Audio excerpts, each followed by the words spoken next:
ziar nañ leen ci jàmm. waaw suñu leçon tey ñëw suñu leçon 2 suñu ñaareelu leçon ci naka lañuy liire leçon bi daal ñu jëloon a i u. waaw tey li ñu jël mooy araf bi ñuy wax baaun. araf bi nii gis ngeen araf bi ñuy baaun fi mu doon nii dañ ci waxoon ne kenn mënu koo liir fi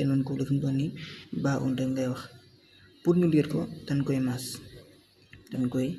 maas man koo liir waaye fi mu ne nii baaun rek dañ ko mën a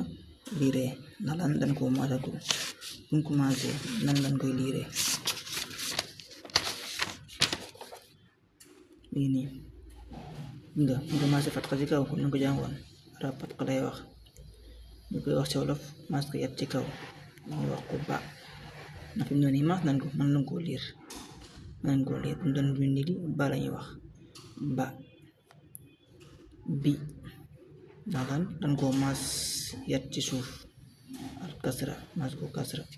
ne bi bu dañ koo maas damma maas ka lonk ngeen kon fi mu doon nii ba mën nañ koo liir ndax maas nañ ko ba lañuy wax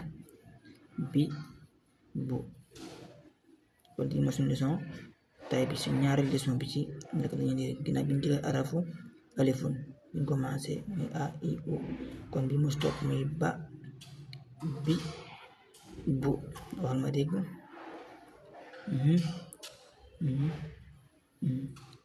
kon di mooy ñaar leçon bi suñu leçon bi te dañ jël suñu leçon bi stop suñu ñaar leçon bi muy mi taaw waaw jërë ngeen jëf